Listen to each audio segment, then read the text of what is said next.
Where do we start? I'm an adult. You're an adult.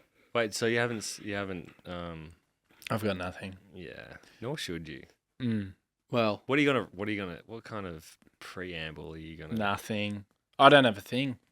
Yeah. How's your week?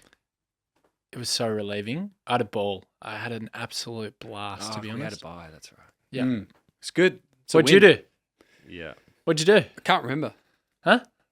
Honestly, the bye round was the greatest thing for me. Did you watch much footy? No. Nah, just really switched off. I did the worst thing ever. You watch footy? I didn't watch much, but guess what I watched? Collingwood. Yeah. I Yeah. watched the last quarter. I got the last quarter as well. I watched the whole game. and- only because I had the flu and I was basically in bed for... It was the worst thing I could have done. So I had a beautiful weekend, and then I got really excited because I saw the scores. And then I was like, I'm going to check last quarter. So you won it for Collingwood by putting it on. Yeah, probably. And then I was in a red hot stink for about half an hour, and then Fee just pulls me up and goes, "Footy's not good for you." I was so cut. I was so angry. It actually angers me just as much as Melbourne losing. Oh yeah. Like those sort of close wins that Collingwood have, and like Brazzy's 200th Ugh. after he's ruined Petraka's season and Brayshaw's career. It's tough to watch. It is. You could see it. I mean, yeah, I was watching it, but in another thread, Oh, you're in another one. not a D's thread, just another friendship group thread, school friends. Scavs boys. People were getting into Collingwood. When they're losing. Yeah, and I said, That's so dumb. and then I know, and then I said the message. I said they'll probably still win from here Yeah. People that go early. because obviously the Carlton mate, he was who we know. Oh Very- yeah. We He's know like, him well. oh, D's done and our pies are done. I just tell you one thing that I think's really funny. People at the office are like, it's not. It's almost like they feel sorry for me now. They're just like, oh mate. They're like, you must be gutted. Like Melbourne are cooked. Season's done. I'm like, there's fucking 10 games to go. Like, what world is this? I said it in the thread earlier. A real one? Yeah. I'm kind of with Reality? them. I mean, look, Is it done? It's very close. Yeah, it's How though? mate. Look where we are. And look who's injured. The Petrarca news is just Charlie Spargo. so unsettling. And look, we will talk. I don't know where we're going to go with this. What we're going to talk about, what we need to get fixed. Where's the light? That's what Adzy said off air. Yeah, well, That's and the thing. We spoke about this. We spoke about this in our thread about what needs to change. Okay, so you take Petrarca out of the equation. Yikes. Oh, we're cooked. So who are our players in the last couple of years that have just been unbelievable for us? Just like amazing players. Some of the best players in the comp. We still have one that has been performing at that level consistently. So Max Max is the only one that has been performing at a consistent top tier level this Harrison. year. Oh, talking petty. Are we being serious? Or are we being serious? No. So I agree with you. So Sorry. Max is the only one, and then you've got. Nibbler. I think where you're going here is you've Yeah, got. I'm talking about game winners. Yeah. Yeah. I'm talking about. Would you classify? There's probably 4 or 5. Would you classify Stephen May, Yeah, May. as a game winner though? Yeah, for what he does, for defence, 100%. Yeah. 100% for what he does. When he's at his best, he's And arguably our most he's been important so player. off. Yeah, and look, I think that also comes with age. Like he's coming Age and towards, lever. Yeah, that's another point. But And is he that reliant on him? I think it's pretty obvious he is. Now, maybe because of age, he needs the support of Jake. yeah, and Maybe. that's an easy thing to link. Too easy. But when May was down for a week, or was it? Did he just miss 1 week that against Port? Was it? And then Lever stood up and was awesome. I think so. So it's not like they can't exist without the other. But gee, it helps when they're both there. Yeah. And they obviously complement each other so very well. And T-Mac has surprised us this year with what he's been able to do down back. Anyway, the other top-tier player is Clary, and we don't need to go into why he isn't performing. But for us to see light, for us to see some kind of positive change, we need those match winners to be playing at their best if we're any chance without Petrarca. And I don't have a hell of a lot of confidence in that happening. What, just at the flick of a switch? But I'm a firm believer in bottom 6 as well. So the whole team, mate. I'm with you there.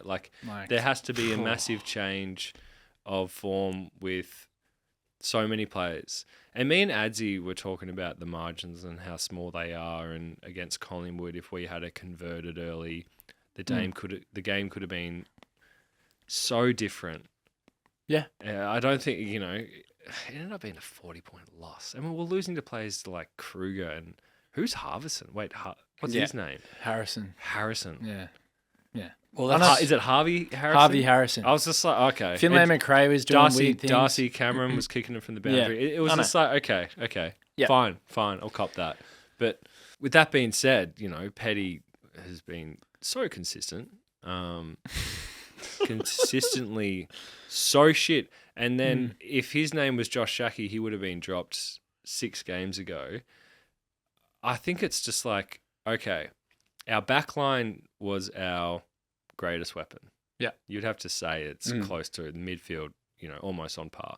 But our backline has always been the thing where it's like, oh, we're so good. We'll keep you to 65, 75, and we'll hopefully, more often than not, we would get the job done on the other end. I think we just got to put him back. Yeah. I can't. Agree. He's just a shot dog, and clearly his confidence and the AFL world are talking about him. And, I do feel sorry for him in a sense that, he's been made to play this position and they've, he's obviously committed to it as well. I know in your head you're saying I'm not really feel bad doing it. And in the back of my mind, I'm saying also kind of like fuck him as well. But I think we just have to play him down back and let's just get our defence really go back to again. where we came from. Go back to where we came from. And then when Lever comes back in as well, it's like by us shoring up defence so well, hopefully that will just have the flow-on effect whereby we will have enough forward entries that, I don't know, it's like a McAdam. Yeah, get him back in and let's go. Let's have another. Yeah, let's have another crack. Can you kick over 30 meters? Yeah, I agree with everything you're saying, and the one thing that probably worries me the most is when you talk about our list and where they're heading and players that can stand up, and you talk about bottom 6. Yeah, is one thing that Jake Lever said a couple of weeks ago. We talked about the T-Mac resurgence and where it's come from. And he said that T-Mac just played, he made a point of playing with freedom. He didn't care. He was like, I'm not going to be in this for the rest of my life. I'm just going to enjoy my football. You reckon we're carrying so much expectation? I feel like there is a lot of players carrying a lot of weight and they need to find the love for the game again. How much does that transfer into being in front of goals and taking so much a shot and but heaps so much. We don't play with free, and that's a great point you make, and you can see it and you can feel it. I spoke to Robbo about this. So Robbo said the exact same thing, and I completely agree with you, Adzy. They're playing tense footy. Yeah. Tense footy. They look like they're on edge. Does it translate into bad goal kicking? I think it actually does. The proof's in the pudding. Some of the shots have been ridiculous. Some of the decision-making with some of the shots has been ridiculous. Kicking snaps from 45 metres out instead of kicking a drop punt, those types of things. The footage was pretty damning on, I think it was on the couch. I don't know why I did it to myself, but I kind of wanted to see what Gary Lyon had to say about it. And I love what Gary Lyon. Yeah, Gary Lyon's always very spot on. When he does his Melbourne segment, it's always really brutal and it's really honest. And you can tell it comes from a place of good because he wants them to get better. Oh, he loves D's. Yeah, and the footage was crazy. It wasn't actually what we were doing in the midfield and what we were doing in the back half, because there were a lot of errors against Collingwood in that respect. They showed footage of how many times Melbourne players burnt their One colleagues Yeah. in situations where if we'd gotten a handball on, Yeah. it opens up the rest of the 50. If we take a short option instead of going to the goal square, suddenly you've got to kick at goal 30 metres out instead of Collingwood being able to affect a contest. Like, it was all those little things. And when I look at that footage, I think to myself, this is a team that has the red mist, like the blinkers on, and they're just going forward without thinking about everything that they've trained during the week and during the months. So playing with freedom's really interesting, Adzy, because I do believe in it. You look at Collingwood, every single player knows what they're doing. Like, their system is so good that they can afford to have one player, star player, go out of their team, and they've got quite a lot of them at the moment. Yeah, and another guy rolls one in. player, they've got how many outs have they got? I know, and another guy rolls yet in. Their system is still holding up. And that's the thing, like that they'll lose 10 players through injury, but they'll never get smashed because their system stands up and they all believe in their game plan. Whereas at the moment, I feel like our team, we don't believe in what we're doing and we look like a shell of what our 2021 team was. And the fact that our most improved player is someone who is in his last year or second last year. Well, there's another one who was probably is my whipping boy, who has been a massive improver as well. Neil Bullen. Yeah. But that's the thing, like those two boys are senior boys. It shouldn't be coming from them. And the fact that T-Mac has openly obviously said to Jake Lever, I'm just going to enjoy my football for as long as I can now, tells me that, you know, and he starts playing well, that they are very wound up and they are almost confused. Like, Well, they actually are. we need to get them confident. And also, like, the one thing with Collingwood as well is you can make mistakes. Just go for it. Yeah. And enjoy your football. But There's no dare. yeah, there is no dare. And we've been saying it for 3 years. Like, whenever we start losing, we'll still go to the boundary or it'll be a stoppage and Clary will still just bomb it in the air. Like, just have a little bit of composure in those situations. But at the same time, just back runners, run forwards, because we don't have scoring power. So every time we get the ball out, we're so concerned with defending that when we actually win it, there's no one there. And then if there's someone there, you've got Bailey Fritsch, who might have two people on him and he weighs 80 kilos. So it's like, what's he going to do? Stephen May came out today. Sorry to cut you off, Mark. No, go for it. He spoke about, this was at a presser with all the journos, and good friend and friend of the show, Adrian, sends this through. And this is really interesting. He said that the players have been told to play fast, which is the modern game. We've seen that. Every team likes to play fast now. It's the new brand. But they need to slow it down and find different ways to attack. So that plays into that very point of confusion with the game plan, because we're obviously trying to play a different style this year. Speed it up but slow it down. Well, How the fuck does that work? I'm sorry. No, if that is what I our know- coach is So, saying. so No, no, guys, no. can we speed it up, and then when you hit the 50 meter, that's when we slow Exactly. it down a bit. Okay, cool. so that and that's the thing. I just don't think we have the players. No, and that's No. that's the confusion, because that's contradictory, right? Who on that 50 meter arc or just before it It's so has the ability Mm. to make those kinds of decisions and execute skill? Yeah. Who? Let's reel them off. Cozzy, Yeah. I'll Possibly- give you that. but his So- field kicking, and this is one thing But that his field kicking's been off. one thing that never Maybe gets. Spargo.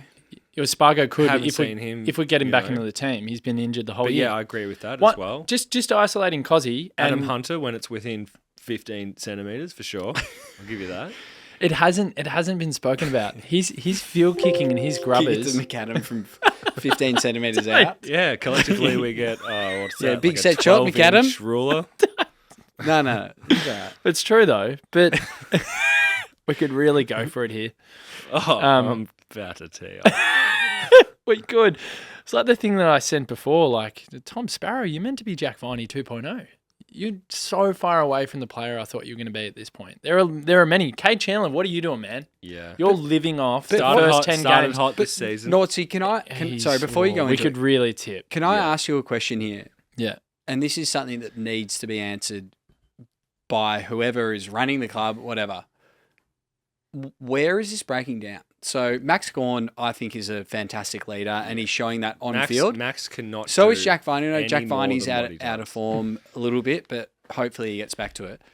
Why are these players not progressing?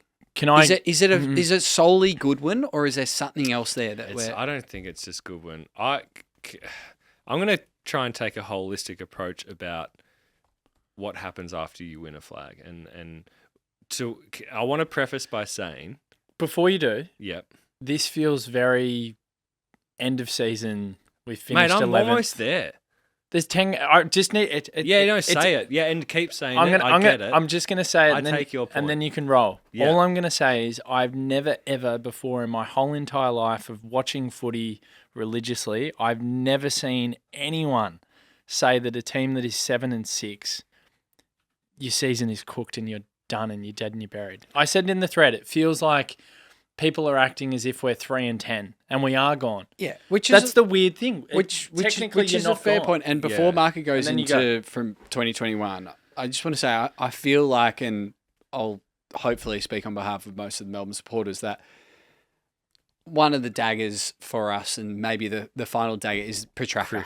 Yes. So him being injured, like, he's been our shining light. Even last year when we had injuries, we had no forward. He's a match winner. He would go There's no forward one and else he that would can kick do what he 5 does. goals. It's like, what happens now if we don't have him there? So I understand. Sparrow, can you play full forward for a bit? Oh wait, you can't. McAdam. I understand. I understand the premise. It's easy to understand. We're 7-6. We started 4-1. We were 6-2, 6-3, right? But we are And now we're we are 7-6. where we are now. No, so but let's talk I about the now. understand why people are saying, "Oh, they're done, they're cooked." I don't- Even though we are 7-6, I understand why people are saying that, because it's Eagles' nightmare into the false win against the Saints, into getting beaten by virtually 100 points against Fremantle, into 6-15 on King's birthday. Like, I get it. It's been the worst fucking month. Like, it's been a shambles. So where's your hope? Yeah, so My hope is in two players, and then defensive solidity that we spoke about. So defensive solidity, I think Marca absolutely nailed it off the top. If we get back to being hard to beat, number one, and teams don't slice through us and we're only conceding 60, 70 points, we've got a chance. The other thing that's really damning is this, and I'll quickly go through it, then Marca, that you can take the floor for as long as you want. Clearance. We were fifth in the comp. Last year, and now we're 15th. Yeah. So midfield, massive issue. oh yeah, and Petrarca's out for the year. So yep, go on. Centre bounces, 6th. We were 6th last year, and now we're 15th in the centre bounce clearances. Yeah, Petrarca's out for the year. The midfield contested possessions. We were first last year, and we're always first in post clearance differential. So 1st to 10th. That's another one. And then midfield ground balls, 8th, which is to 14th, but again, it's a drop-off. And then midfield pressure rating, we're 7th to 12th. So we often speak about the forward line and the woes there, but the midfield has been disgustingly bad. And so Viney and Oliver Yeah, and are the ones. The other thing is the best teams at the Can moment. they get back? The best teams at the moment that are going around, there's 6 to 8 people that roll through the midfield. So who are our 6 to 8 that we're going to roll through there? There's Pickett, there's Clary, there's Viney, there's Sparrow. Yep. Salem has to now Rivers play even. predominantly. Rivers, maybe. Yep. Neil Bullen. Am I missing someone? Hunter. Ugh. Bailey Laurie. Yeah. And See, now it's like, and we spoke to Mick V, and apparently he grew up playing midfield Kynan. and has wanted to throw in Mick V. Good into ball the user mid. as well. Yeah, throw into McVee. This is where we do have to play around with it. I would But say- anyway, this gets to my point about a Go. holistic approach about list management and what you have to do. Well, what teams have done to win multiple flags. And I will preface by saying winning a premiership is fucking so hard. Unless you're Hawthorn. It took us 54 years to win one. And it's amazing that we did win one. That's awesome. It's a massive achievement. I never believe in the approach of this list has to, like, it's a fail if they don't win two. You know, it's like I agree. they're so hard to win. Like I to agree. just expect that you're just going to win 2 or 3 flags is crazy. I was definitely of the belief that we'll definitely have a bloody crack at it. After that, we do a hell of a lot right. Like, it's a really good football team for a long time, 3 or 4 seasons. But we gas out a bit, straight sets 2 years in a row. Sick. You look at the list from 2021, and we spoke about this in our thread. Of the players who have improved since then, you can't count them on 2 hands. It's 1 hand. Should we If go to that. Should we go to flag team? I can go through it and then. Well, I can speak talking while you go to that. But Yep. of that team that won the flag, the one player that we lost, which is crazy, is Luke Jackson. And what he was able to bring to the team was so important. And imagine the progress of what he would be doing for us. Okay, so we lose him. Last year we lose Angus Brayshaw. Crazy. But he was still a part of a team that, you know, went out in straight sets and whatnot. Now, this is where I'm going with this, is the fact that I don't think our club was brave enough to really poach or go for other players out in the comp who are ready-made, not draft. I love Windsor. I love him. But we didn't do what Richmond did and got a Tom Lynch. We didn't do what Hawthorn did and got a Brian Lake, Gibson. You know, after 08, they got these ready-made players and they said, come in, we want more. We didn't do shit. post 21. Post 21. It's like you have to improve to go again. Did we go too hard on salary cap with guys like Petrarca, Oliver, Lever, etc., etc.? There is a potential of that, and I think we still have room. I can't comment. I'm not the best with salary cap. No. I'm just saying But- that's a theory but as well. For sure, but look, you might even go back at me and say, "Oh, what players were available?" You just fucking make it happen. You just go so hard at a particular player, and you just do whatever it is that you need to do to get that player in. And look, my head tells me that I feel like we're a bit done this year. Fair enough. That's what my head is telling me. I can't deny that. My heart tells me anything's possible. Let's say that we are done this year. Sure. And then if our club doesn't go after ready-made players to bring into this team, it's another fucking year of older players who are our best players that are aging. Who thinks that we're going to go again? So do you Just think because we have a good pre-season? Like, fuck that, man. And I feel like we could go again, but I totally agree with you. And I had the very same conversation with the Geelong supporter at work. And he said a similar thing about what they had to do to set up for their 2022 flag. Jeremy Cameron. Yeah. Best player in the comp. Unbelievable player. Top 3. And I think, well, I know this is genuine. Like, we are definitely looking at a Tom Lynch. The only lingering thing with the Tom Lynch is Body. obviously body. Tom Like, Lynch is not the answer? No. And I'm not Yeah, saying yeah. he's the answer. It has to be an influx of like 2. The only positive for me players. with that is like maybe Melbourne are taking it seriously now and thinking and reading the room and being like, fuck, maybe we do actually need a big key tall forward.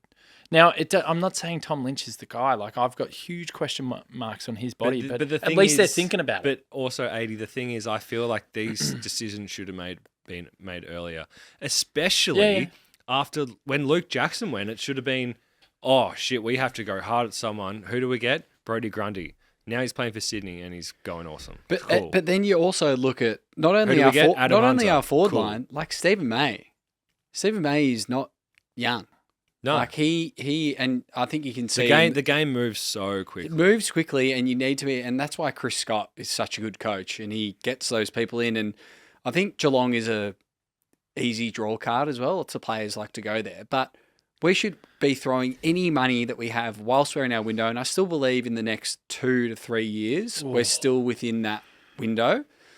No, we are. I'm a bit different. With our players that we have now, if we can get like a Jeremy Cameron, not him specifically, but That'd be that caliber to play forward line, like we could be anything, mate. We're good. We've had a horrid year this year, So far. but we still have a great list. Like when we're playing in our best, we still have. But it has to happen so quickly. It has to happen We have quickly, to make these but, moves. But do you think that it's not there, or do you think the window is shut? I'm not saying the window's shut. No way.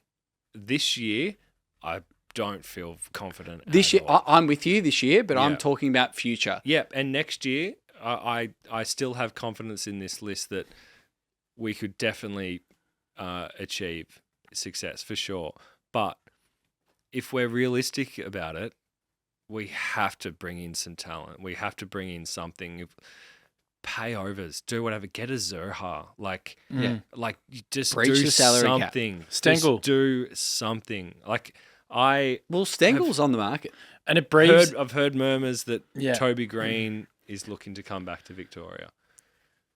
Whoa. Do any just if that's a thing, approach him and just be like, just get him in. Oh, man. you're used to small crowds. Do you know what makes it hard Yeah, with you the get Toby used to it. Greene and like a Tyson Stengel, whatever, if they are wanting to leave, is that there's clubs like St Kilda and North Melbourne who have a war chest of money. Yeah, but also because we've lost Brayshaw, we've got cash to spend on a player now.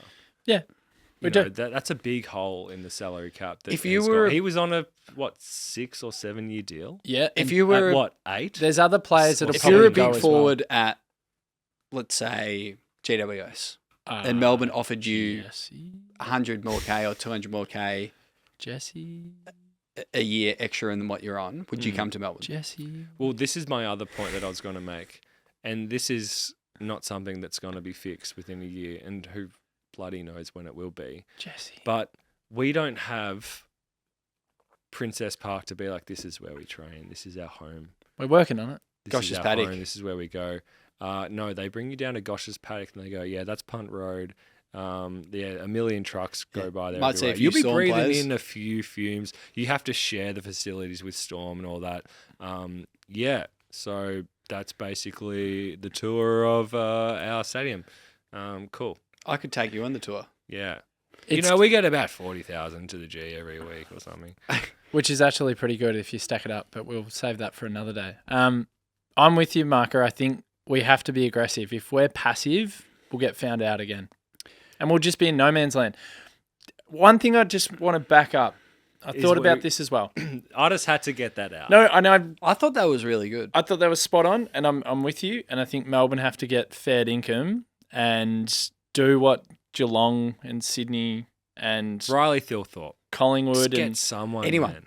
yeah, but even look at Collingwood. Like Bobby Hill wasn't much of a player at the Giants, but they saw enough talent in him. They saw Nah, enough. fuck that. No. Don't get Bobby Hill. Get No. someone That's not what I'm that is- saying. I'm get just like someone- applauding the decision. I'm Yeah, just yeah, saying, like, get well done. someone that is a star. Yeah, Get sure. someone that and throw them an offer that they can't reject. But Matt, it doesn't Matt. It doesn't have to just be a star. It needs to be a Stengel, well, a he's a player. star. No, I know, but I'm running through a list. It's not one player's not going to be the fix here. It needs to be a little influx of 2 or 3. It needs to be someone who's got immense talent but hasn't fulfilled their potential, and then Yeah. goes on to Like become a Zerha or a Thilthorpe. exactly. It's But it 3 al- yeah. players. Inject some belief, inject some life. Look at these new guys. Like we've got to remember when guys like Hibbert and Melksham came into the club, they had such a big impact for us in 17 and 18. Yeah. And I was like, fuck, these guys are really good footballers. And you could tell other players like Gawn and Brayshaw and Petrarca feed off that, right? Salem feeds off that. Then you bring in Jake Lever, you bring in Stephen May, and it's suddenly like, fuck yeah, these guys want to come to our club and try and create some greatness, which they did, and we're very appreciative. It's the same premise.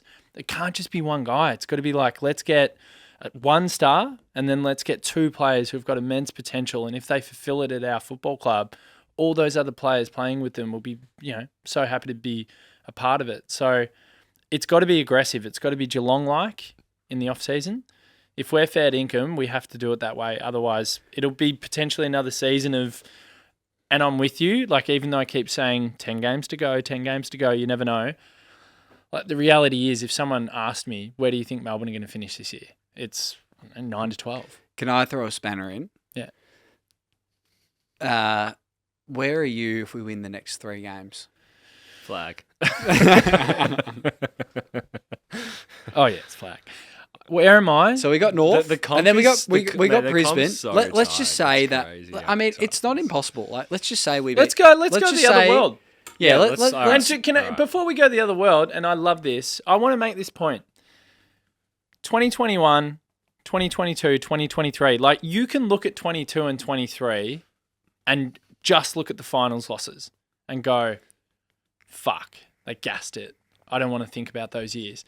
But the reality is Melbourne had been in the top 8 for something absurd, like Mate, 85 amazing. straight weeks. Amazing. So I think the one thing that I was very dark recently, and for a reason, because it's been the shittest month of footy ever from Melbourne, really. Like, aside from the And St Kilda can I game. quickly cut you off and say the fact that it is that and that it's extensive is like that feeling is like exaggerated is because I mean I'm one of the crazy lucky ones that saw it live. Yeah. But the fact that Melbourne supporters didn't get to see it and like Yeah, true. we just like we I wanted think it. that's okay, where now, lots of the darkness comes from. yeah, and But I think that's so fair. can And we if not- I was in yeah. your situation, I would. Can we not forget we were in the doldrums. I honestly, there was a point as a Melbourne supporter where I never thought we'd become any good at ever again.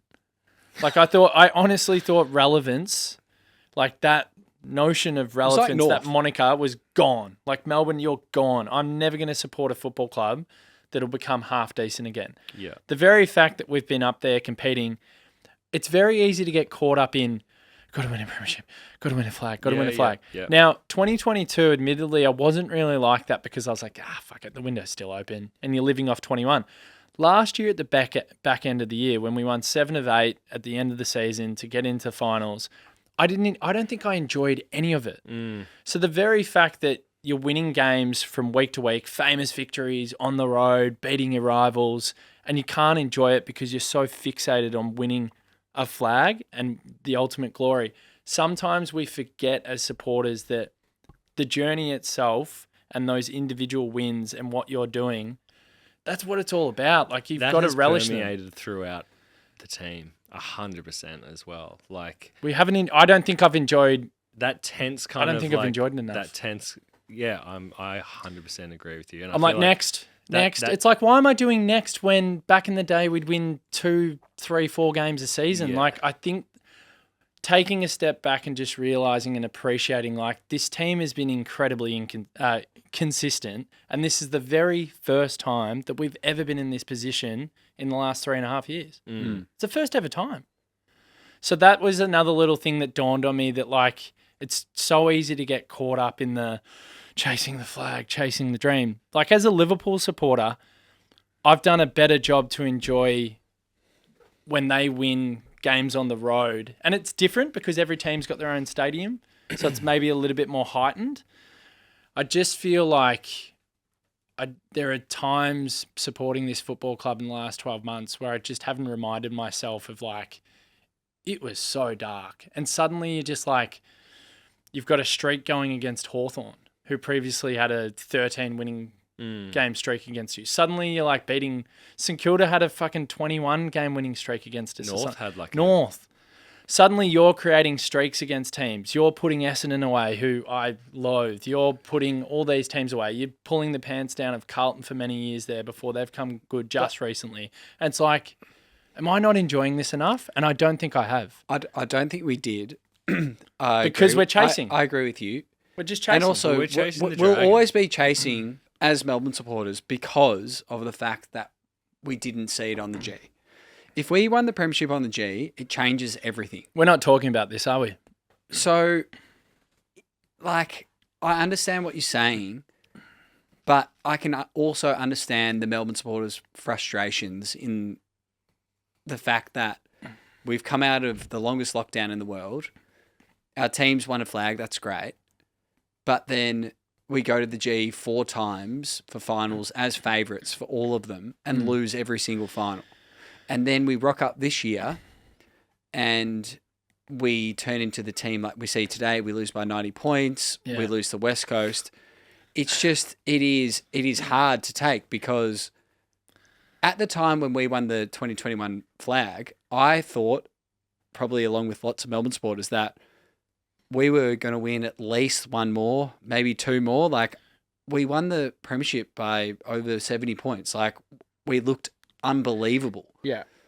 And I think it's just very disheartening how they're performing at the moment because it is a very similar crop. Like, I know that Luke Jackson's gone. I know Angus Brayshaw is out of the team, but we've still got our superstars. And, you know, Petrarca obviously is out now this year. And I think for Melbourne supporters, Petrarca being out is something now that is very real and also hurts them because we don't believe that we can win it this year. Do you know what's mental? But the other thing is as well, it's not like we didn't just lose to Freo or just lose to Collingwood. We lost to a Collingwood who had I know. a lot of outs, and we lost to Fremantle by 92 points. And you were there. Yeah. And you were there. Yeah. You poor bastard. And to think... No, I'm not a poor bastard.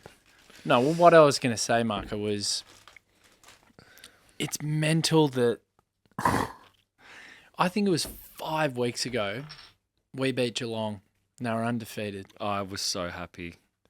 And 5 weeks. Yeah. But then again, so you How can, much, go, like, you can it's- go glass half full again. So, It's and that's unravelled what I was so saying. quickly. So if we win the Let's next go. 3, Yeah.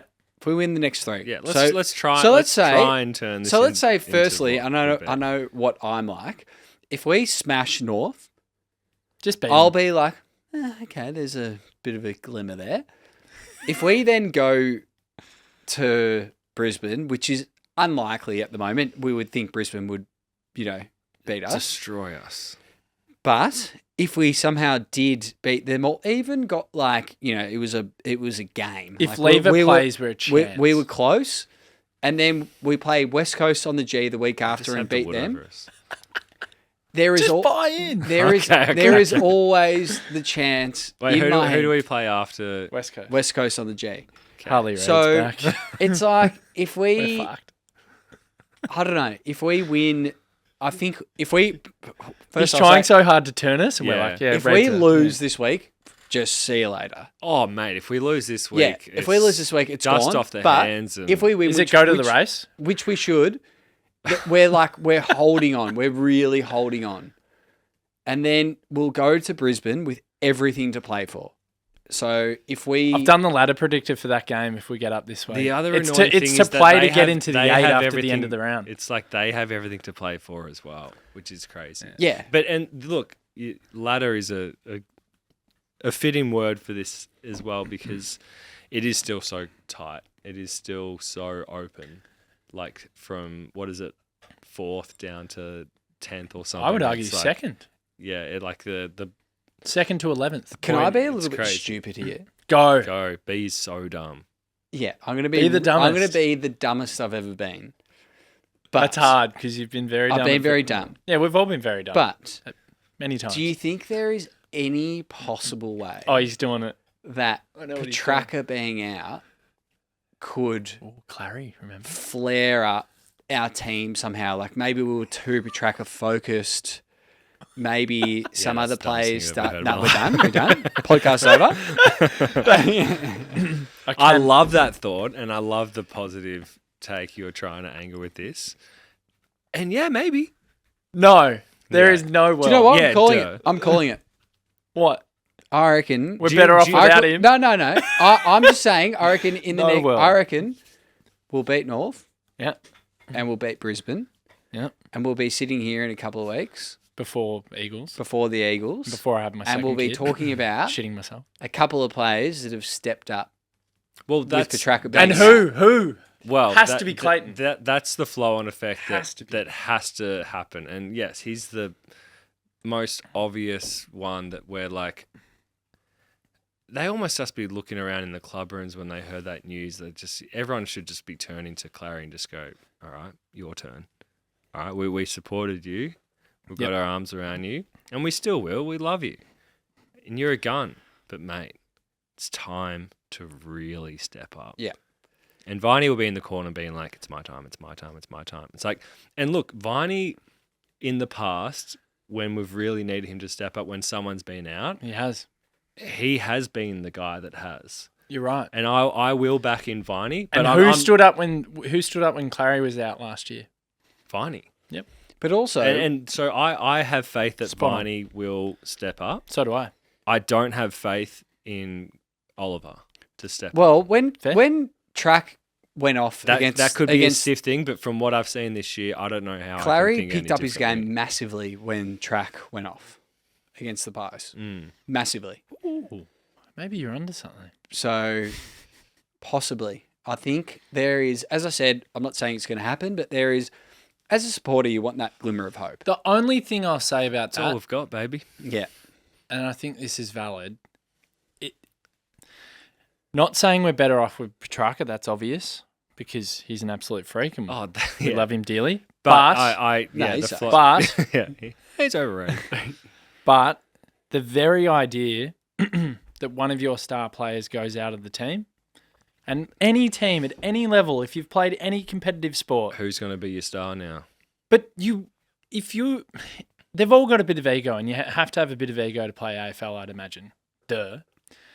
Imagine just sitting there going, fuck, lost Christian, and you're like, I want to be the man. I want to be the man. Trent Rivers, I want to be the man. I've got a good Tom example. Sparrow, I want to be the man. Judd McVie, I want to be the man. Like, I want to start my own cooking channel as well. So when Richmond were winning their flags, who was their best defender? Grimes. Yeah. Well, it was someone before that. Boston? Oh, come on. Rance. Rance. Oh, Rance. Yeah, sorry. Rance did his We're knee. not Melbourne. We're Rance did Melbourne his knee, supporters. and then it was kind of like they're done. True. They got Noel Bolter. Then who came Noah in Bolter. and stepped up? Noel Bolter? No, it was then it was Grimes. It was Grimes then You're right. then won the All Australian defense, and like no one looked at Grimes as being one of the best. No, he's all- brother of Jack, so he never would. Yeah, no, Jack was a better player, but Poor Jack. But Noel Bolter. my point being like is that can definitely happen. Okay, that and yes, when someone comes out, who's gonna come in and take responsibility? Well, that's the thing. In a weird way, the team, and we talked about, T-Mac playing with freedom and the team being a little bit confused. Lots of them probably, walked into games being like, yep, Track is our main man here. Let's get the ball to him. This could completely throw everything on its head, and they'll be like, all right, who's stepping up here? So someone like a Sparrow or... Man, you would love to be a fly on the wall and just hear what's going on. But they in would there, be... and just what they're talking about. They would and be how, so and how, aware of it. Like, for sure, but what their mindset is. I'll go to Adrian again. So this is from the journo. Just now. No, he sent it through earlier. So Sparrow and Cozzy will play more midfield. Cozzy's already been attending a lot of centre bounces. I feel anyway. like I've seen him in midfield heaps Who? anyway. Cozzy. He has. He's attended heaps of Yeah. centre bounces. But Sparrow's only been attending like 15, 20%. So maybe he goes to 50, 60%. Now, the one thing I would argue with Tom Sparrow, there's no better way to get a bloke involved who's down on confidence. And I hate us playing him out wide because he's just not a winger. No, he's not. He has to be in Is- and under. Dude, you want a task? Go and tag a few fucking blokes. Yeah. And do you know what? I actually think George This week, Wardlaw... LDU. LDU. I think was gonna LDU say won't LDU. make it. He's not playing. They're saying he might not make it. Oh, that's 100 points then. He can't, like, yeah. No, Wardlaw- but it's actually, let's not even fixate on North. We'll fixate well, on let's them say too. Lions. No, I'm just saying, yeah, go and do a job on someone. Go to Lockie Neal. Go to Lockie Neal. Go to the bathroom. Now? Can I Yeah, go? here you go. We can keep chatting. So go to Lockie Neal. Yeah. So if you want to get a guy involved again who's had a pretty disappointing season, I reckon he would be the first one to admit it.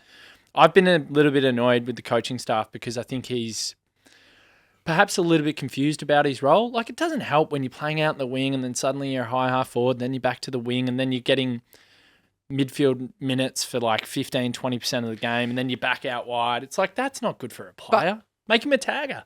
But can I jump in there as well? Well, it's only two of us, so you can. Can I jump in? Yes. If that is Collingwood, there's no confusion. Yeah, you're right. Because they understand the game plan. Excuse me. They understand what their role is. And that is the issue with us at the moment. If you're confused about why you're playing on the wing or why you're on the back flank or why you're in the middle, then you don't understand what the game plan is. Because you should be playing for one common goal. So that is why these teams like Sydney and Collingwood are so good, because they lose all these players, but then they Sydney have people haven't lost any this year, by the way. Yeah, I know, but they just have people that fill roles or they know what they're doing. So I know, like, players naturally, like, I would put up my hand and be like, oh, yeah, I would love to play full forward. But if the coach puts me in the midfield, you can't, and I don't understand why he's done that, then it means I don't understand the game plan. I just don't see why you should be confused. I think it's simplicity. So, and it comes back to Marca's very first point with this show. We're cooked. Yeah, that too. No, simplicity. So get back to what you know. So make yourselves hard to beat. Just defensively, get yourself rock solid. Yeah, okay, Number one. But also, can I quickly just butt in and say, does that also mean do we get back to the game plan that we know and was working for us? Well, weirdly, I thought we're doing a little bit of that against St Kilda. And in some weird way, again, we did a bit of that against Collingwood because it was the forward half game and we had a very high press. The way we turned over the ball, in the areas that we turned over the ball, was when we had ball in hand and we just could not execute properly. Well, you think about the very early in that game in the first quarter and watching it together. Fridge. Yeah. What are you doing, man? See, shit like that just kills. It's shit like that kills you. Now, in turnover, they go and score a goal. So that's, for me, that's an easy thing you can tidy up. So if we want to play the territory game again, I don't know if we're going to play it very well without Lever.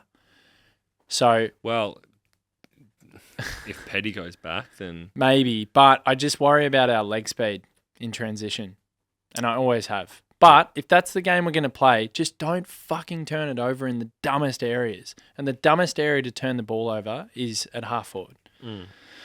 So maybe we do that. The other thing that Adrian said is Stephen May and the club still believe they're a contender this year. It's wild to think. However, the one thing I'll give the club a tick to for that is at least they're still carrying that belief. Yeah, that's sick. And so they... Why shouldn't you? Yeah. Because if you're not believing that way, it'll probably come out in your results down the track in these next 10 games.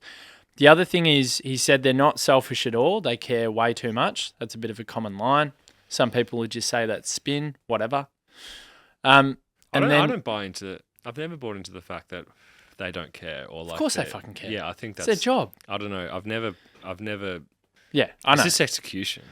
And that's the thing. So the next 2 points are Stephen May said they're putting a lot of heat on themselves in terms of finishing in front of goal, which is a bit of a duh. Which is also scary in another way where it's like if you put too much emphasis on that. Again, and it's like that pressure playing and with like tense, yes. and like playing with an edginess. And then the final point was they're having a lot of hard conversations. Now, again, you could think that was spin. You're having a lot of hard conversations. They probably are. Of course you're having hard conversations. It's really difficult as a supporter sometimes because we can only judge you on what you do for 2 hours out in the ground. We can't judge you in any other way because we are not flies on the wall. We don't hear what you're talking about. What's all that's said and done.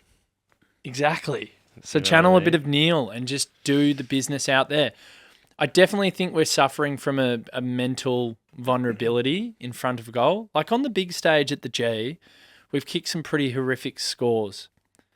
Collingwood 6-15, the final 7-11, 9-17. There's a few others in there.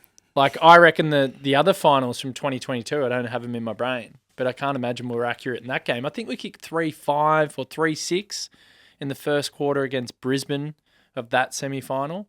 Game could have been done. Yeah. So we've shit the bed a bit on the big stage. That just for me, I keep coming back to it. It's that tense edginess. It's that not playing with freedom, not being instinctive in front of goal. Teams are going to come out in 2 minutes. With that being said, what does it look like? What do we do for us? What is the team like? Obviously, there has to be some change. We'll go to teams when they come out. I think if you want to, we can change gears and we can talk about the significance of this game, breast cancer. Yeah, absolutely. And what it means. So, of course, it is the BCNA game, which is amazing, and I'm really proud of the football club being involved in this initiative. They've been involved for ages. 10 or 15 It used to be with years. Hawthorn. Yeah, maybe 15 years now. It's been incredible. Really long time. Something close to me as well. Yeah. My mother-in-law is a survivor from breast cancer, so It affects, what is it, 1 in... 1 in 7. Crazy. Yeah. Yeah, Mary, she's an absolute legend. Yeah. Hopefully, I sent Alice, my wife, a message saying hopefully we can get her name on one of the D's jumpers one day. But it's amazing how many people it hits, and It's scary, isn't it? hopefully it brings a lot of awareness, similar to the big freeze as well, and everyone can donate too. Couldn't agree more. So 57 Australians are diagnosed each and every day, which is, again, just staggering, hard to comprehend. If you want to donate to the BCNA, just head over to bcna.org.au. They've got heaps of fundraising events. There's loads of different ways in which you can donate.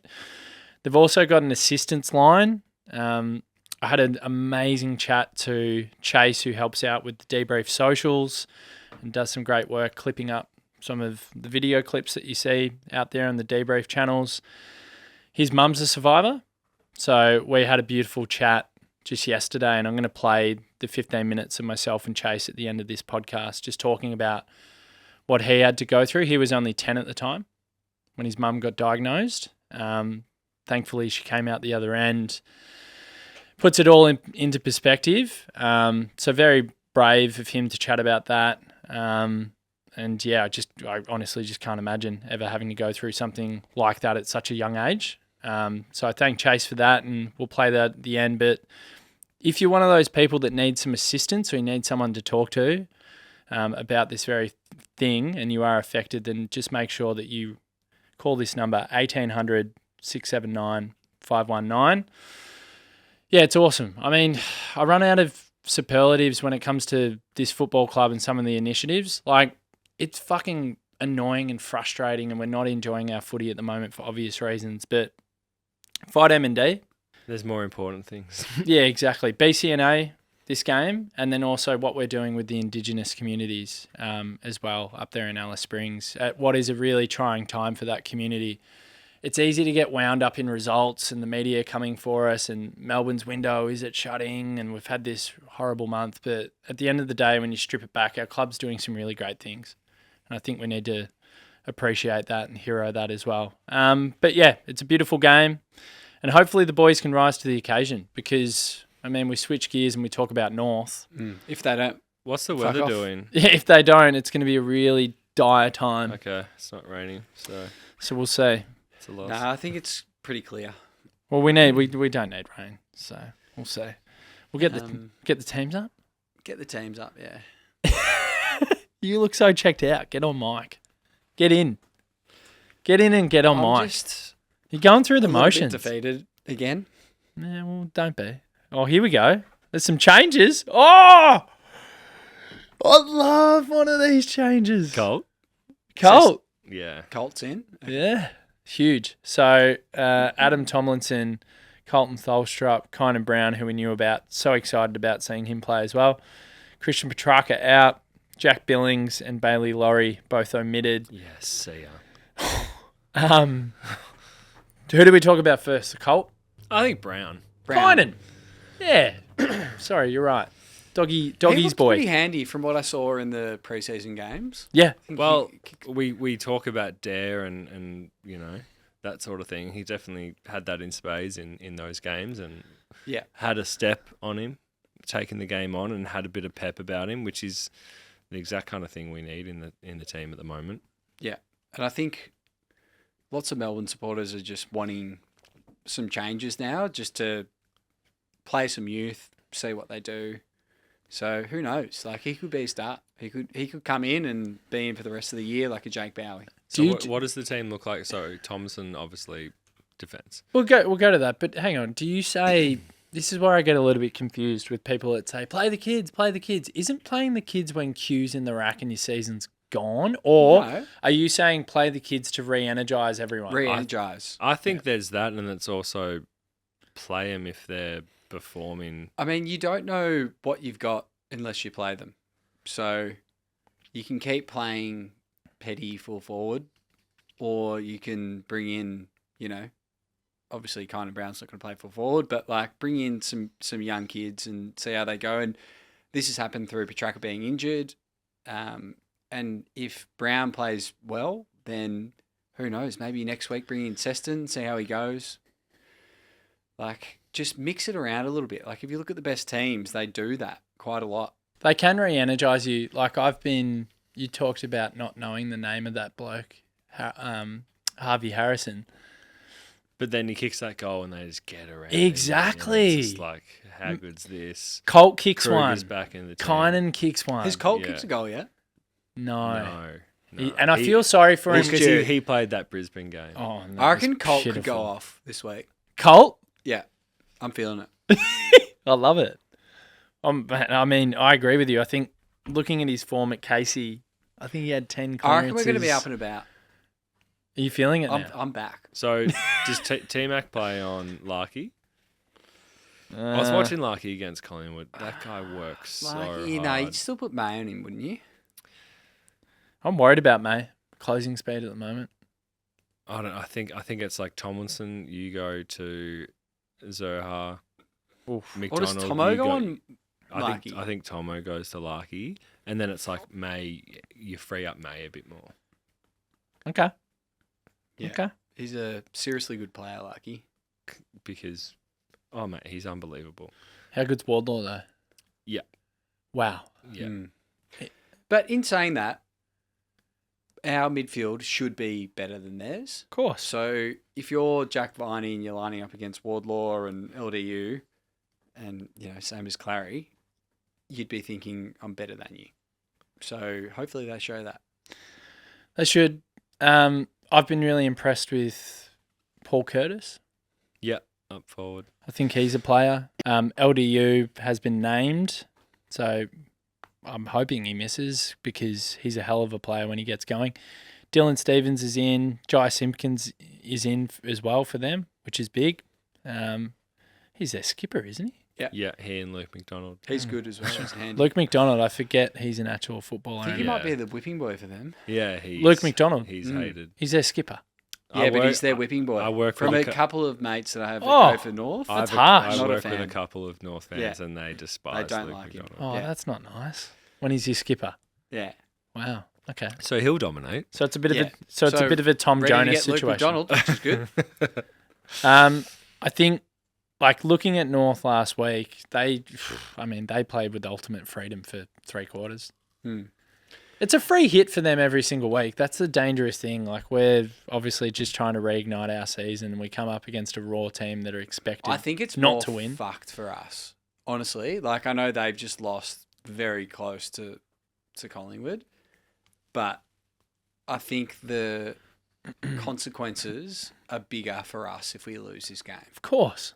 100%. In not just in terms of this season, but the pressure that will be felt on Goodwin and the whole list. If we lose this, like, that is panic stations.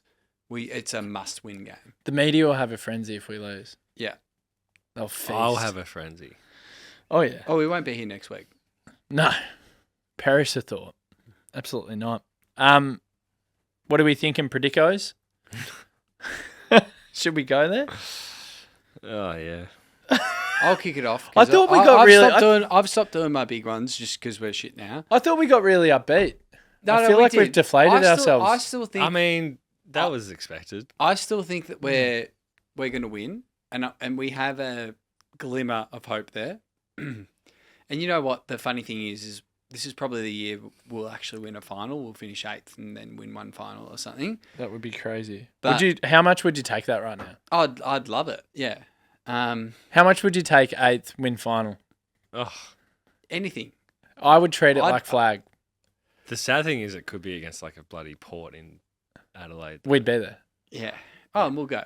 But I think we will beat North.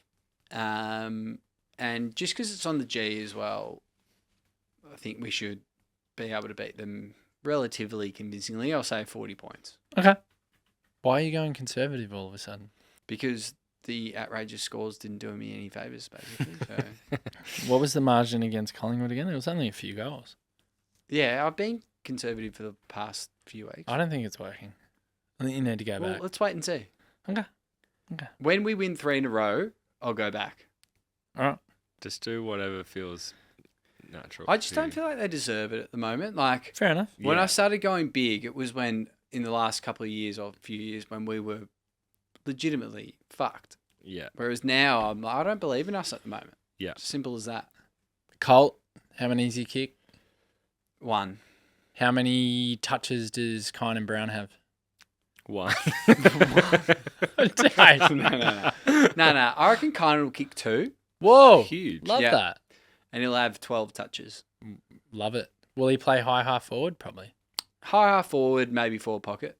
Love that. He's a goer, like his old man. Yeah. He's got nip. Yeah, he's going to go for it. You went first. Everything's changed. For the best. You usually go first. Maybe you go last. So I'll go I'm last. changing it like Melbourne should change their game plan. I'm True, we're trying just to- changing shit up. Yeah. That's so cool. So Mark is going to say we're going to win by 800 points. Yeah, obviously a must-win game. I think Why it's so dark all of a sudden? I think we'll win. I think it will be 20 points. Okay.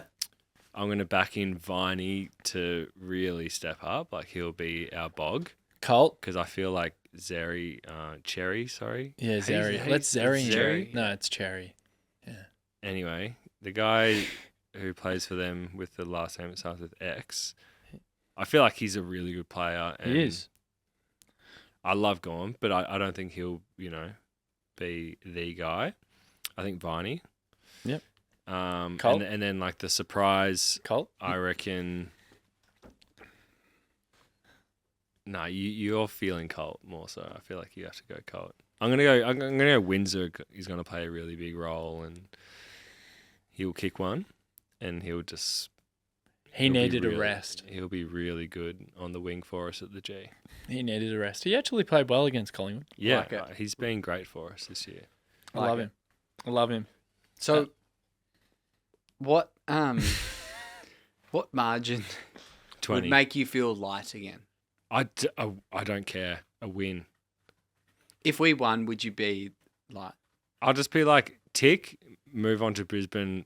Brisbane's for me like the shift in mood. Yeah. But this week it's just like, just win. I don't care by how much. Just get it done. Just win. Yeah. Just get 4 points. Yeah. I honestly don't give a shit how we do it. I'm exactly the same. No injuries, just win. And then it's like go into Brisbane and see what happens. I'm And exactly the then same. if we so happen to beat Brisbane, who have had the wood over us in the last however long, and we somehow find a way to beat them, who are resurging, I'll pep up. Yep. I'm there. I'm the same. Just win this week. Get it done. Brisbane is the season changer or the season chuck it in the bin almost. I don't think we will come back from I mean, you can look at it and go, okay, It I'm- also depends. No, on well, what, I mean, it it's also annoying. It also depends on what other clubs are doing because it's so tight that it's not. It's not an absolute. This is the annoying thing. There's How another. tragic we are. yeah. Yes, it's we annoying. still have hope, Yeah. which is what I'm pulling out of this. Well, there's 10 games left. I'll Yeah. keep saying it. The annoying thing for me is if you beat North And I don't think. and you sorry lose cut to you off, Brisbane, then it's back to square one. well, not really, Nah. because then you can beat the Eagles and then suddenly you go into a game against the Bombers. And if you beat the Bombers, then your season changes again. I'm just looking forward to playing the Bombers, actually. That'll be a sick game. That'll be a sick game. We're pretty chill now as well because we're shit again. It's Yeah. kind of like a little bit Relieving. whatever. Yeah. Oh, I don't really care about this game. Yeah, I don't really care. Yes, I'll still go. Yeah, I really want to win. I've been doing a lot of that at work. Yeah. Yeah, we're done. We're How you done. feeling? Yeah. I actually feel relieved. I don't have to care as much. And then deep down, I'm like, fuck, I care so much. Yeah. I'm crying. Yeah, I hate you. Brisbane feels... No, do you know what What's your Predico players? I'm just going to say? If we beat North Melbourne, winning Brisbane is the one can catapult you back into the light. If you lose it, you're kind of back to square one. You beat Eagles, you're suddenly like, oh, fuck, what if we beat Essendon? We could still make it. Yeah. If we win the next four, it's top four. And flag. We can't If help you win ourselves. the next four. Oh, win the next four. That'd be wild. What would that do? What it does, Well, we spoken about. Well, you said next three. Can we do what if we win next four? it injects an influx of just confidence within the group, which is exactly what they need. Does it That's feel? what it Are does. you feeling flag if we? It also is kind of like it's just like it's shackles off, go for it. Yeah. I reckon we're going to learn a lot this week. Yeah. Yeah. Do you reckon setting the tone first 10, 15 will learn a lot, Do or it for just the whole holistically Nah, game, I man. actually think the back end. of the game? Yeah, because they're going to get used to playing without Petraka. And then let's see how they do it. Okay. No Petrarca. No Petrakas. Yeah, just- we're I think it's lost this week. Yeah, North is sick. LDU's starting to look pretty scary. So So, Melbourne by 17 points, maybe. I think. yeah, you seem confident. Colt best on. Kicks 6. Just the 6 for Colt. He does what was that Sydney player? Ben Ronk, Yeah. 7. 7. Yeah, He only gets 6. And then so not quite Ronky. and then suddenly I liked it. and then suddenly we're just riding the wave of Colt. Season's got life. Goes up to the Gabba, We need a spark. kicks another 5. We need a spark. Colt. We always think it's Cozzy, but it's Colt. Mm. Imagine. Yeah, Cozzy's almost a bit Because he's done. style. If Nuggets was here like he was meant to be, it would have been a big old pile. Yeah. I'm Well, gonna- let's save it. Can I quickly do a little task here? Tell me whether these players have got a pass mark for the season so far, and I'm just looking at our team on paper. You ready? Mate, you're better off saying Who's Blake House, who whatever. pass? Pass. Stephen Yeah. May, Fail. fail, Trent Rivers. Fail. fail, I disagree with that. Christian Salem, Fail. fail. Adam Tomlinson, Fail. Judd McPhee. Fail. Before I say him. It's better Judd off McPhee? just going Fail. through the players who you. Really? It's better off going through the players Mate. who you think is like No, well, I'm trying to find them. Alex Neil-Bullen, Pass. pass. Pass. Clayton Oliver, Fail. fail, Caleb Windsor. pass, Pass. That's 2. Cade Chandler, fail. Harrison Petty, Fail. Jacob Van Rooyen. Fail. Nah, pass. Oh! He was pretty good last week, and he's for a young buck, I reckon. Yeah. Well, I'm sticking with my fail. Quasi Pickett, Fail. Fail. Bailey Fritsch. Fail. Oh, it's hard because you look at his Yeah. goals output. He's Nah, he's pass. Sorry, I Pass. shouldn't. I Yeah. can't say. He's really That's Ed fine. Langdon. Pass. Yeah, I reckon he's been good. Max Gawn, Pass. Pass. Jack Viney, Fail. Tom Fail. Sparrow, Fail. Fail. Jake Bowie, Fail. Fail. Well, injured as well. Unlucky. but probably fail. Tom McDonald, Pass. Pass. Colton Falstrop, Can't Can't comment. grade him. Yeah, you can't grade Kynan him. Brown, Pal. Welcome to Level Demons. Joking. Disco. Oh, it's, Fail. it's another like what? Like Nah, it's- fail. It's a whatever. Fucking- No, so we're Yeah. giving whatevers to Kine and Disco. Okay, so how many did we have? Neil Bullen, Windsor, Max. Max, Tom Langdon. McDonald, Langdon. Langdon. 5. Yeah. That's fucked. Petraka was one of them, but he's dead. So a quarter. So we're basically saying 20 to 25% of the team have got a pass. yeah, it's good. No, That, good I call. think that illustrates exactly where we're at. yeah. That's it. That was a useful little exercise. All right, mate. Oh, it's been great. Yeah. Feeling good. Oh, wait, Derek, can you get that video up again? Yeah. That'd be grouse. Yeah, that'd be. Oh. All right, I got to get to dinner. I love you, Derek. What are you having for dinner? See you, boys. Love you, supporters. Love What are the you club. having for dinner, man? Got my Love the club. sister-in-law's dinner. What is it? I didn't want to check it out. And joining me on the podcast for a chat about the BCNA game is Chase Alfussi, the DeeBrief social king. We'll talk about that in a moment, but good to have you on, mate. Thank you very much, Adrian. It's a big privilege to make my debut on the DeeBrief. I've been a big fan of the show since 2020, and it was the gloom of lockdowns, and you guys were, as you like to say, cathartic during those times. So I'm very happy to be on the DeeBrief and talk a little about the BCNA match this week.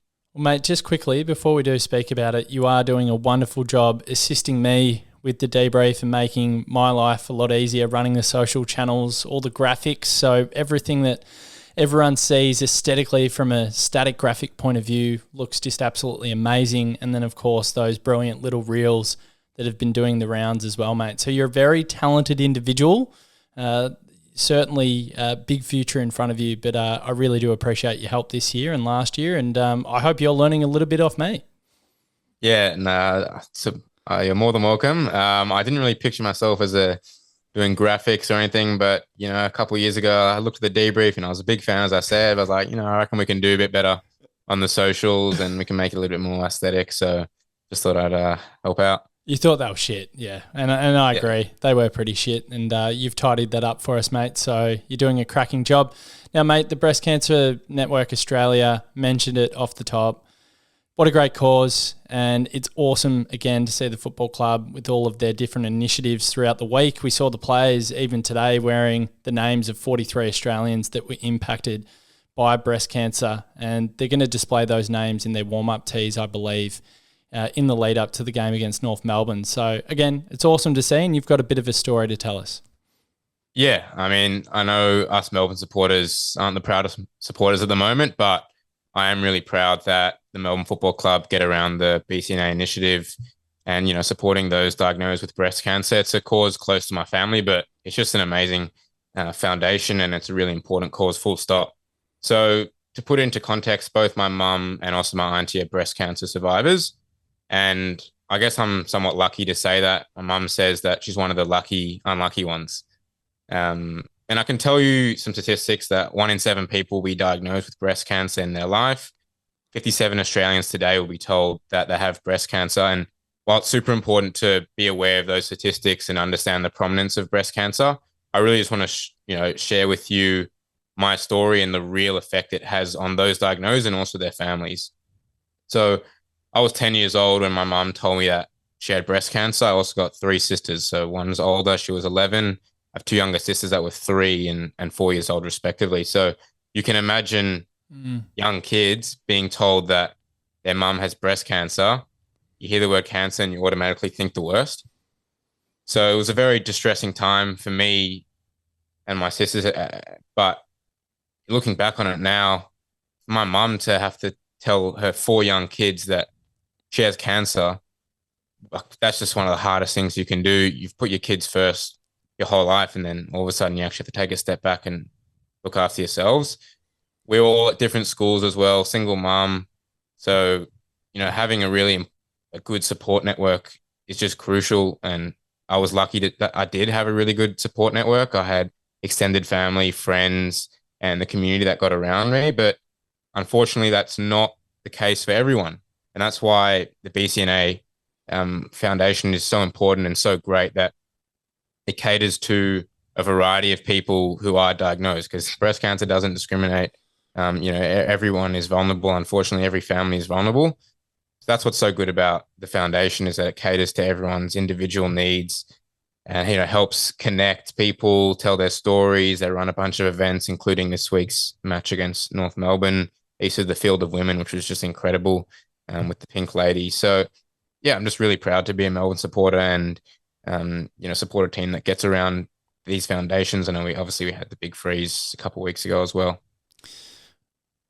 Thanks for sharing, firstly. And I can't put myself in your shoes, to be honest. That it's too hard to comprehend. That would have been an enormity that no one in your family saw coming, and then to overcome it and then come out the other end. I had the pleasure of meeting your mum actually the other day, just briefly before the Saints game, when I was taking my little boy Harry into the footy. And I think about him, he's 2.5. So your sister, your youngest, was only 3. So clearly not developed at all from a mental perspective to be able to handle any of that. And even yourself, mate, at 10 years old, like, how did you work through that as just a young kid? Yeah, it was quite emotional. Like, I remember I just sort of froze up, because when you hear something like that, it's really difficult to process. And I just remember looking over at my older sister, my mum, everyone was just crying. So yeah, it was quite an emotional time. But like I said, I had a really good support network. I had friends like bringing us dinners every night, and maybe I was a bit too young to actually understand what was going on, which is probably a good thing in hindsight. But I think not just having my mum go through chemotherapy, it's actually her well-being and the other aspects of the breast cancer diagnosis that are some of the harder things. So that's why I think, this foundation, the BCNA, is so important, and having a really good support network. When did she overcome it? How long was it? So it was 2015, and I'd say sort of end of 2016. I think she stopped the radiology. I'm not exactly entirely sure. Yeah. But she still has her challenges today. Like, it affects you for the rest of your life, really. I mean, chemotherapy it's tough. It's not easy, and it lasts a long time. But she's very brave in her battle, and hopefully come out of it really well. You raise a good point off the top, just about 1 in 7 women. It's staggering. It's so, again, hard to comprehend that many, mainly women, would be affected. It's horrifying. Cancer is just such a crippling, debilitating thing. I've seen it take loved ones, different forms of it. It's just horrible. You just think to yourself, like, who created this thing? Why does this thing exist? But yeah, for you to go through that firsthand, does it make you appreciate all the little things and all the things that you do as a family more from that point onwards? I'm a person that always looks for silver linings.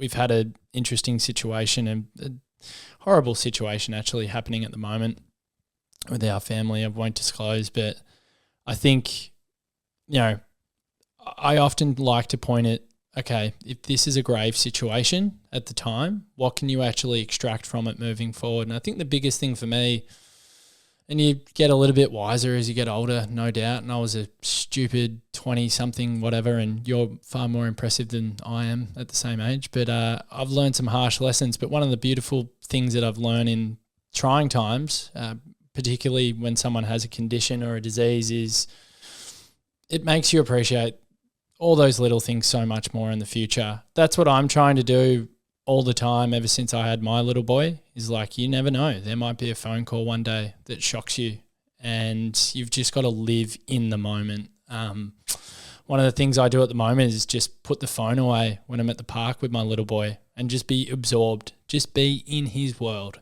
Don't worry about what's going on social media. Don't worry about what's happening with your friend who's reaching out and just wants a chin wag. No offense. I'm putting that on hold because I just want to be in the moment, because I'll never get that time back. Do you feel like you got that perspective by going through something so early in your life? Yeah, 100%. And I agree with you. Out of adversity, you have to look for silver linings. And, if you know me, I'm pretty optimistic, and I actually do appreciate, weirdly having that experience at a young age because, I'm so much closer with my family and my mom for it. And you do get to appreciate, every moment. And yeah, a bad phone call is around the corner potentially. So you have to appreciate every moment. So yeah, in a weird way, I'm kind of appreciative to have gone through, a traumatic experience at a young age. You're a very wise man, beyond your years, Chase. But for people that want to get involved with Breast Cancer Network Australia, just simply head to bcna.org.au to learn more. There's a load of fundraising events on there and different ways in which you can donate. And if you're actually in need of any assistance, you can simply call 1800 679 519. Mate, the footy, how are you feeling? You optimistic? You're a glass half full type of guy. Can we turn it around? I am a glass half full supporter. I'm also a little bit dark though. What I will say is that I think it will turn. I'm not sure it's going to turn this week, and it might get worse before it gets better. But I think it's just important to get around the club. I know we all want to flag at the G, but it's not all about the outcome. It's not all about the end result. Sometimes you just have to appreciate the moments within the season, and we still got 10 rounds to go, I think. So I remember you spoke about taking Harry to the footy a couple of weeks ago against the Saints. So you just got to look for moments, and we've still got so many great players out there. I just wish my boy Clary could wind back the clock a few years. And yeah, I'm going to back him in. Always back Clary in. Yeah, I think it's big. Him and Jack Viney, especially. Yeah. I think they need to fire. It's tough. You look at it and you go 7-6. On the precipice of the 8, only percentage keeping us out pretty much. But it just feels like there's so much doom and gloom. Like, you could be mistaken for thinking that Melbourne were actually 3-10. Like, honestly, it feels very melodramatic at the moment, but it feels like that for a reason because it has been a shocking month. Eagles, that was a horror show. St Kilda, that gave us a little bit of false hope. And then to get beaten by virtually 100 points up in Alice against Fremantle was just a nightmare of epic proportions. And then the icing on a dismal demon's cake was Collingwood. So it's just been a shit month of footy. And that's why everyone's feeling so deflated at the moment. But Chase, if you isolate it and forget this shit month, we're 7-6. Like, we're still in the mix. Yeah. I just don't know, like, where do we go from here? Like, what do we want to get out of the rest of the season? Petrarch is gone for the rest of the year. Are we a chance for the premiership? I don't think so. Pushing for the 8, like, it's just not us. I don't really know what to expect or really what to want from the rest of the season. Is it a good thing if we slide down and get a better draft pick? I've got no idea. I really don't know, but I'm just going to go to the footy and hope that, some of the boys can turn up for once in a few months. Yeah, no, I'm certainly looking forward to it. I believe your friend Harry Sheasel will be playing on Saturday night. Hopefully we can put the clamps on him because he's a bloody good footballer. Yeah, he's a gun. I love Harry. I'm actually going to his place later tonight. We've got our fantasy mid-season trade period, so I might spark his drink and see what we can do. I'm just joking. I love Harry. My second team is North at the moment, so yeah. I'm really hoping they beat Collingwood on the weekend. I was screaming at the TV in those last few minutes, but yeah, I stupidly these first. I stupidly put it on. I was avoiding footy all weekend, and I put it on at the very end, thinking that North would get a famous victory, and that was a mistake, massive mistake. All of a sudden, I reckon it was half an hour. I was just walking around in a half stressed, pissed off, and my wife just looked at me and she's just like, "Footy is not good for you. It is not good for you." But that's what it does to us. Poor North, but no poor North this week, as you say, mate. Like, we need to do the job and get the chocolates and hopefully get our season back on track. So we'll see. I mean, I'm not confident, but who knows? It might just take one win and then suddenly it's a bit of a turning point. It's incredible what a bit of confidence can do to a team. Yeah, 100%. It can turn around so quick. We've seen it with a number of teams this year, Hawthorn included. Look back at Carlton and GWS last year as well. So never going to fully write us off, but I don't know. Whatever happens, happens. We can't control anything, can we? No, we can't. That's the worst thing about it. I wish I could, but even getting behind this microphone doesn't really affect anything out there on the field. That's for sure. But Chase, thank you for opening up and being so candid and honest. I know it's definitely an emotional time for you when the football club goes through this week with the initiative of the BCNA match and everything that they're doing. So, yeah, it probably digs up a few wounds for you and your mother and your family. But for you to come on here, mate, and speak the way you did was absolutely marvellous. And for all those people listening, if you're affected, reach out to the Breast Cancer Network Australia, or if you just want to donate and get behind it, please get behind it. I'll definitely be putting in $100 from the DeeBrief. I often do that for Fight M&D and all the different organisations that Melbourne get involved in. It's a very small little donation to a much broader and bigger thing than football. So thank you very much, Chase. No, I'll just give a quick shout out, Adrian. I know it's been tough the last few weeks with the D's and hopping on the microphone is not always the easiest thing. So I know you did 3 podcasts last week after we lost King's birthday. So I just want to give a shout out to yourself. I know how much time you put into the DeeBrief as well, and all the listeners appreciate it, including me. So yeah, I just want to give you one last shout out and thanks for having me on today. Thanks, mate. It was tough. It was a very difficult day getting up and doing all that content. I actually had a day off, bonus leave from my full-time job, and to think that I shouldn't use the word waste, but to think I dedicated 5 or 6 hours, pretty much my whole day, to just recording content, gloomy content on that Tuesday. I was just sitting there going, oh, Melbourne, why are you doing this to me? But I do appreciate it, and this is what I signed up for, Chase, so it is what it is, and the show goes on, even when Melbourne are not going too well. Easy. Thanks, Adrian.